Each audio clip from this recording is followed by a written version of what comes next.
¿Qué tal? ¿Cómo están? Qué bueno que nos acompañan una vez más aquí en Expedientes TVC. Y hoy tengo el gusto de recibir en este estudio a un ícono, a un referente de la izquierda mexicana, el ingeniero Cuauhtémoc Cárdenas. Ingeniero, un gusto recibirlo aquí. Paco, Un muy placer. buenos ¿Sí? días. Qué gusto estar aquí Gracias. en TVC, Expediente además. Así es. Y bueno, viene a presentarnos esta obra, este trabajo, Cárdenas por Cárdenas. ¿Quién mejor que usted para hacer este trabajo que, por lo que veo, debió haber llevado un buen rato? Llevó un buen rato y Cárdenas por Cárdenas quiere decir que el que habla en el libro es principalmente Lázaro Cárdenas. Lázaro Cárdenas. Más que Cuauhtémoc en este caso. ¿Se acuerda? Y lo preguntaba yo hace un momento antes de arrancar esta entrevista, ingeniero. ¿Se acuerda usted de aquellos años del general Lázaro Cárdenas como presidente de la República? Sí me acuerdo, Paco, porque fue cuando yo diría empecé a tener uso de razón, si es que así puede decirse. Sí me acuerdo, cómo no, pues me acuerdo, por ejemplo, que en la fecha de la expropiación petrolera, algo raro sucedía, es decir, no precisaba yo qué, pero había un movimiento inusitado ahí en casa. Se tomaron fotografías de la familia, bueno, en Los Pinos se tomaron fotografías de la familia. Y luego, bueno, me tocó ya con un poquito de más años, cuando mi padre salió de la presidencia yo tenía 6 años, pero en esos años pues me tocó acompañar a mis padres a distintos viajes y sí tengo recuerdos, viaje a Yucatán, a las visitas a Chichén Itzá, etcétera, luego viajes a Mazatlán, a distintas partes, me tocó a Michoacán evidentemente, pues todo el tiempo de tarde en tarde pasábamos por el estado. Vaya primeros 6 años de vida para un mexicano, ¿no? Pues sí, aunque debo decirlos que los viví como un niño y como yo creo que muchos niños, ¿no? Entonces, ¿cuál es el objetivo de Cárdenas por Cárdenas? El objetivo de Cárdenas por Cárdenas, Paco, es presentar la vida de Lázaro Cárdenas desde que nace hasta que fallece. Y trato de darle un seguimiento, un hilo cronológico, tomando como base principalmente los apuntes que él nos dejó apuntes desde 1911 hasta 1970. ¿Le gustaba escribir? Hacía notas para él mismo. Y siempre dijo, estos papeles son para Cuauhtémoc, y por ahí, cuando él falleció, con la universidad tuvimos la oportunidad de ordenarlos y luego de publicarlos. Se publicaron en el 72, si mal no recuerdo, por la UNAM. Y esto me dio pues un hilo cronológico para ir viendo qué pasaba. Sí, me interesaba en este caso ver con quién se había encontrado, en qué había pensado, qué acontecimientos había tenido, en qué había tomado parte, qué reflexionaba, etcétera. Y este es diría yo, el hilo del libro. Aquí vemos más que solamente al general y al presidente, vemos al hombre. Se ve al hombre, se ve a una persona que... Al jefe de familia. Pasa por muchas cosas, ¿no? Pero que no deja de tener problemas o no deja de verse inmerso en problemas a lo largo de toda su vida. Muy corta la edad en la que ingeniero le toca estar en la residencia oficial de Los Pinos, pero de alguna manera siento yo que lo marca para seguir este camino en la política nacional. Bueno, yo no diría eso, Paco. Sí me marca en cuanto a que pues fue un periodo que marcó a la familia. Esto es a mi padre, a mi madre, a mí, a mi hermana, en fin, nos marcó, pues yo diría toda la familia. Durante, no sabría yo mucho qué pasó durante, como dije, me acuerdo de algunas cosas, pero después sin duda el paso de mi padre por la presidencia pues estuvo presente a lo largo de su vida y por lo tanto a lo largo de la vida de la familia también. ¿Cómo definir al general Lázaro Cárdenas? Mire, yo diría que principalmente como un hombre congruente entre lo que pensaba, lo que decía y lo que hacía. Así nada más. 18 de marzo, usted se acordó hace un momento, 1938, expropiación petrolera, un momento histórico para este país en el que, y curiosamente se da en un momento en el que se requiere unidad. En aquel entonces hubo unidad para entrar, para confrontar, para recuperar lo que era nuestro. Hoy las cosas han cambiado mucho. ¿Cómo ve usted a Petróleos Mexicanos? Bueno, desafortunadamente lo veo muy desmantelado. Esta ha sido una acción, yo diría, consistente y consciente que ha realizado el gobierno desde principios de los años 80. Entonces, este es un proceso largo y que culmina con esta administración, sin duda alguna, y culmina con la apertura o yo diría la entrega del subsuelo mexicano a intereses que no necesariamente van a ser los intereses de México y de los mexicanos. ¿Lo ve como un regreso a aquel momento? Sin duda, Paco, lo veo como un regreso, como un retroceso muy grave que en algún momento tendrá que recuperarse. Hoy el petróleo tiene el mismo peso específico que en 1938. Yo diría que tiene más, sí pesa más porque vale más. No me refiero al costo propiamente del barril de petróleo. Exacto. Me refiero a que hoy el petróleo puede transformarse en muchas más sustancias, muchos más productos de lo que podía hacerse en 1938. Hoy, si el petróleo se utiliza principalmente en la industria petroquímica, pues hay una infinidad de productos que se derivan de la petroquímica y que están presentes en la industria aeroespacial, en todo lo electrónico, pues en estas sillas donde estamos sentados, en las cubetas que tenemos en nuestras casas, en mucho de la ropa que utilizamos, en suelas de zapatos, en prácticamente en cualquier artículo vamos a encontrar algún producto de la petroquímica. A la luz de esta revisión muy puntual del general Cárdenas, ¿cuál era su visión en torno al petróleo en México en aquel entonces? ¿Hacia dónde perfilaba el petróleo mexicano? Bueno, yo creo que primero, Paco, veía la enorme diferencia de trato que había entre los trabajadores mexicanos y los extranjeros que estaban aquí por parte de las compañías. Unos vivían en condiciones muy precarias, elementales, y los empleados extranjeros pues gozaban de muchas comodidades en los campos petroleros. Recordemos que era un país poco comunicado, con no muchas comodidades en muchísimas partes del país, esto por una parte. Y luego, bueno, pues la importancia ya del petróleo como un recurso fundamental para el desarrollo del país. Y esto pues así se concibió. Y bueno, vino la oportunidad cuando primero hay un largo conflicto laboral, conflicto entre los trabajadores y las empresas petroleras por salarios, prestaciones, etcétera, que cuando las empresas no aceptan, no acatan el fallo de la Suprema Corte, pues ya deja de ser un conflicto laboral, deja de ser un conflicto entre obreros y empresas y se vuelve un conflicto entre las empresas y el Estado mexicano. Esto cambia la calidad del conflicto y esto es lo que lleva finalmente a la expropiación.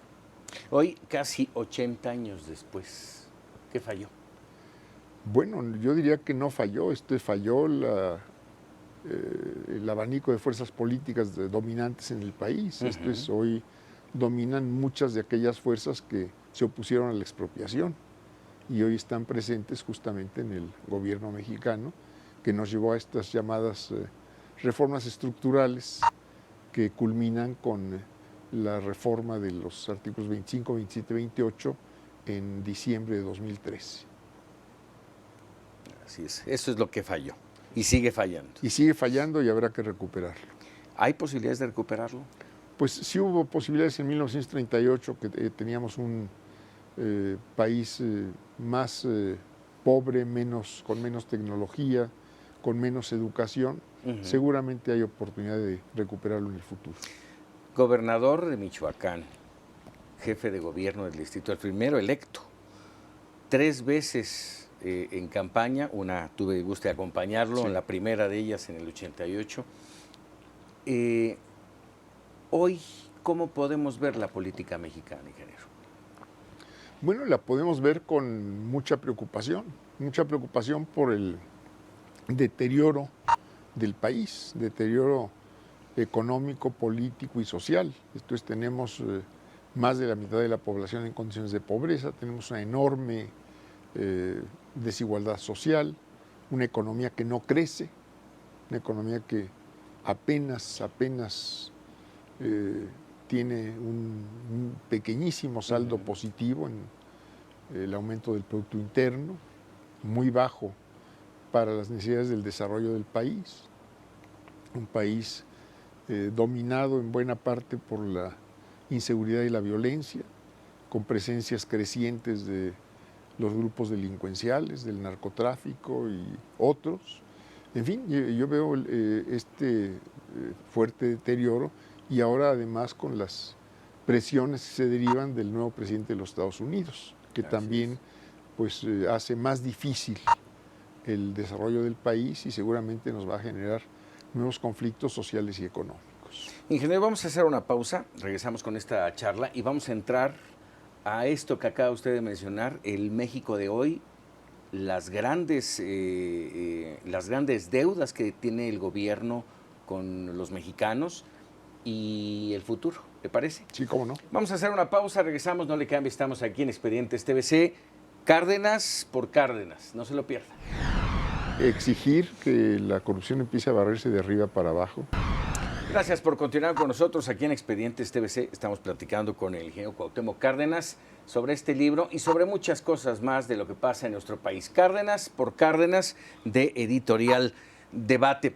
Ingeniero, hablaba usted y mencionaba antes de irnos a la pausa de las grandes deudas que tiene, de los grandes pendientes que se tienen con los mexicanos. Yo quisiera tocar uno en especial y lo voy a tocar en este caso con Michoacán, que usted lo conoce muy bien. El Michoacán que usted gobernó no fue el mismo que gobernó su hijo Lázaro, y mucho menos después de Lázaro, las condiciones en Michoacán cambiaron. Es como hablar de Michoacán, pero de todo el país. Así están las cosas en todo el país. Inseguridad, violencia, corrupción, y no le sigo. ¿Qué es lo que está pasando? ¿Por qué esos cambios? Bueno, pues han sido las fuerzas políticas dominantes las que nos han impuesto esta situación. Esto es, no hay un combate contra la corrupción, al contrario, lo que vemos son altos funcionarios y altos empresarios involucrados en hechos de corrupción. Esa sería la causa. Bueno, es una de las causas, sin duda alguna. Esto es el proteger intereses particulares o el proteger intereses indebidos, ilegales, por encima de los intereses de la gente, de los intereses del país. Esto. ¿Eso se da por gusto o por presión, ingeniero?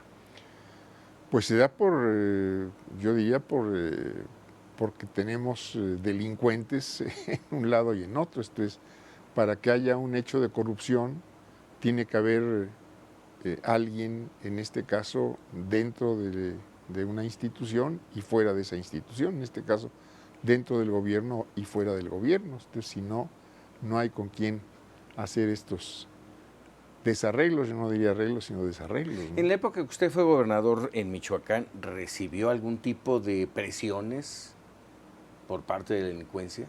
No, ninguna, es decir, había delincuencia como la ha habido en todo el país todo el tiempo, pero yo diría que era una delincuencia controlada y no de las características de la delincuencia actual. Esto es, no había apoderamiento de territorios, no había control de municipios por parte de del narcotráfico, no había el cobro de cuotas o de piso, como se llama, no se le imponían cargos a los productores de diferentes productos para que pudieran transitar o para que pudieran pues, llevar a cabo sus explotaciones agrícolas, ganaderas, forestales, etcétera, ¿no?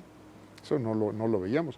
no veíamos el saqueo que se hace de petróleo y pipas por decenas o centenas que pasan ilegalmente la frontera todos los días. Sí, y que nadie hace nada. Y que pasan, y que en Estados Unidos se compran el condensado mexicano y pues aquí no se da cuenta de que se ha perdido. No se quieren dar cuenta, ¿no? Bueno, si no se da cuenta formal, no se da cuenta legal. Claro. Pero se vende y alguien recibe el pago por esas ventas. Este tipo de cosas que ahora nos platica, ingeniero, lo llevó de alguna manera a que terminando la gubernatura en Michoacán cambiara de partido. Usted por años fue priista. Bueno, yo estuve efectivamente en el gobierno y en el Partido de Revolución Institucional, pero cuando la corriente democrática en aquellos años, en 86-87, planteó un camino distinto y pues vimos que no había posibilidad de cambio, los miembros de la corriente decidimos tomar un rumbo propio.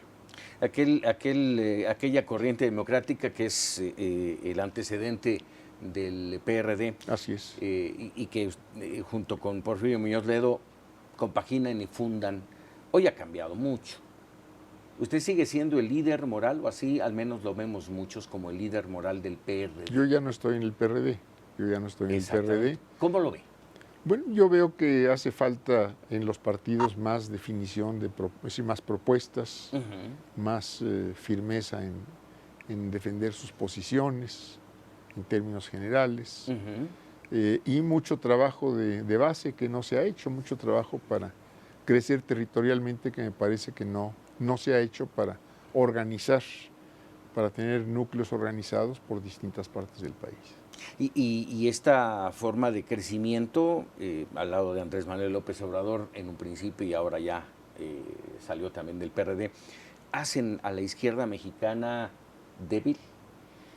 Bueno, yo creo que hay muchas izquierdas, Paco, hay muchas izquierdas y sin duda tal vez ese sería el principal problema de las izquierdas, que hay muchas, ¿no? Hay muchas y yo no veo en este momento un proceso de unificación fuerte, ni veo tampoco que alguno de estos grupos esté haciendo un esfuerzo por crear una mayoría política, una mayoría social, que me parece que es indispensable para llevar a los cambios que el país está requiriendo. Tan es así que los ha llevado ya en varias oportunidades a hacer alianzas, o sea, solos parece ser que no se puede. Yo creo que no basta con los acuerdos que puedan tener los partidos políticos. Me parece que es indispensable que pues, ciudadanos como tales, organizaciones sociales, los propios partidos políticos, pues realizaran un esfuerzo conjunto para efectivamente construir esta mayoría que hace falta para cambiar el país. Esa mayoría y esa unión de las izquierdas, ¿la ve para el 18? No sé si se logre para el 18, pero habrá que insistir en ella antes, durante y después del 18. O sea, hay que resolver el 17 antes de llegar al 18. Claro. Y la del 17, qué bueno que la toca, porque si bien hay elecciones en 3 entidades, concretamente para gobernador, 3 entidades, Nayarit, Coahuila y el Estado de México, que se siguen marcando como el más importante por muchas razones, entre ellas porque tiene el padrón electoral más elevado, grande, sí, el más importante. Y en este camino, hasta hoy, parece ser que no habrá alianza. Ni entre las izquierdas, ni con la derecha. Yo no veo alianza de partidos, pero me parece que es el momento de iniciar o de fortalecer este trabajo de creación de una mayoría. Me parece que este debe ser el objetivo y es la única posibilidad que yo veo para cambiar las condiciones del país. Hoy esas condiciones, lo platicábamos hace un momento, corrupción, impunidad, son sello de, y no voy a decir que de esta administración, son sello de nuestros políticos. Así lo estamos viendo la sociedad mexicana. 2016 fue un año que nos avasalló con el número de gobernadores y exgobernadores corruptos, o al menos señalados de corruptos. Esto de alguna manera va a mostrarse en las urnas en la elección del Estado de México? Yo creo que se va a reflejar las votaciones, sin duda alguna, pero me parece que hace falta identificar también a quienes eh, no solo han cometido actos de corrupción dentro del gobierno, sino quienes fueron sus cómplices de afuera. Porque esto sin alguien afuera no se hubiera logrado, no se hubieran hecho. ¿Qué tiene que hacer la sociedad para acabar con eso? Yo diría exigir que la corrupción empiece a barrerse de arriba para abajo, que los gobernantes sean ejemplo justamente de esa actitud, cosa que no vemos hasta este momento. Y como digo, pues es como barrer una escalera, tiene que ser de arriba para abajo, si no, pues como se decía antes, se andan deteniendo carteros cuando lo grave está hasta arriba, ¿no? ¿Hay posibilidades para el PRI en el 2018? No les sé decir, eso sí no les sé decir. Veo difícil, sería muy pues atrevido decir quién puede ganar el 18 si no vemos qué pasa en el 17 y sin saber quiénes van a aparecer en la boleta electoral. Así es. Hoy, a la luz de lo que está ocurriendo y que mencionaba hace un momento con el presidente de los Estados Unidos, Donald Trump, hay voces que ya están señalando a Andrés Manuel López Obrador como el posible gran triunfador de las elecciones en 2018. ¿Le ve esas posibilidades? Bueno, si él va a ser uno de los que están en la boleta, puede ser, pero cualquiera que aparezca en la boleta va a tener posibilidades de ganar o de perder. ¿Usted por quién votaría? Cuando vea la boleta le digo, Paco. Ingeniero, a ver, diga una cosa, hablando ya en el término internacional, que es lo que en este momento, aun cuando tenemos grandes problemas de inseguridad, de corrupción, de violencia, el gasolinazo, que eso de alguna manera nos lleva a regresar al tema del petróleo. Y el que viene. Y el que viene. En estos días. Exactamente. ¿Cómo se ven las cosas?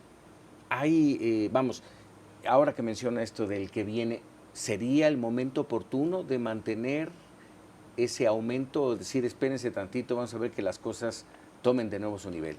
Yo creo que es el momento de echar abajo el aumento que ya se dio y desde luego de no seguir con estos aumentos, volver por lo menos a los precios que había en diciembre y por otro lado es el momento también de empezar cambios, esto es si se quieren recuperar 200 y tantos mil millones de pesos con el alza de las gasolinas, yo diría, bueno, pues recórtense los gastos de publicidad oficial, recórtense los gastos en escoltas de los funcionarios con cargo al erario público, recórtense toda la spotización de propaganda política que va a costar muchísimo en estos años de campañas electorales. Apriétense el cinturón, que nada más lo dicen, pero no lo hacen. Bueno, cuando hablan de que el X funcionarios se bajan el sueldo 10 o 20%, pues sí, a algunos les puede afectar, a algunos de ellos les puede afectar, pero otros tienen un cajón de donde pues no importa que formalmente se rebajen el sueldo. Y del dicho al hecho, porque no lo vemos, nos dicen, no me voy a bajar el sueldo, pero... No, pues es posible que se estén bajando, es decir, si viéramos los recibos es muy posible que estén disminuidos, pero eso no es lo importante, ¿no? ¿Qué hacer hoy con Trump? ¿Nos va a afectar, no nos va a afectar? Fortalecer a México, Paco, fortalecer a México fortaleciendo a la gente. Esto es generando empleos formales, fortaleciendo el ingreso familiar, fortaleciendo los mercados internos, buscando que la economía crezca de manera mucho más acelerada o de manera acelerada, que esto se pueda mantener a largo plazo.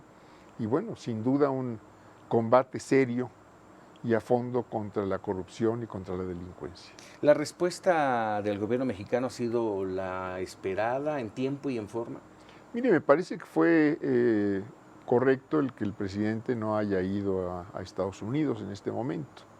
Me parece que ha faltado una posición firme, por ejemplo, reclamando el que Trump haya ahuyentado ya inversiones de Carrier, de Ford y amenazado a otras empresas automotrices de que no inviertan en México. Me parece que ahí falta un reclamo fuerte del gobierno de México, pues pidiendo que se respeten nuestras decisiones y nuestros intereses. Creo que es importante que se busque proteger a los mexicanos que están en el otro lado, pero yo diría que más importante que eso es proteger a los mexicanos que están de este lado. Dignidad, soberanía, defensa de ellos. Defensa de los de aquí y de los de allá, pero la defensa aquí está en fortalecer el nivel de vida, elevar el nivel de vida y quitarle problemas a los mexicanos de aquí. En una palabra, ingeniero, futuro para México, ¿cómo lo ve? Difícil, pero sin duda hay futuro y tiene que haber futuro, Paco, mejor que el que tenemos. Ingeniero, un gusto tenerlo aquí en Expedientes TVC. Insisto, que no sea la última. Nada más que me invite y con todo gusto. Muchísimas gracias. Bueno, tiene usted el ingeniero Cuauhtémoc Cárdenas. Cárdenas por Cárdenas, no se lo pierda, es verdaderamente un trabajo intenso y puntual de la vida del general Lázaro Cárdenas, que es parte fundamental de la historia de nuestro país. Nos vemos en el próximo Expedientes TVC.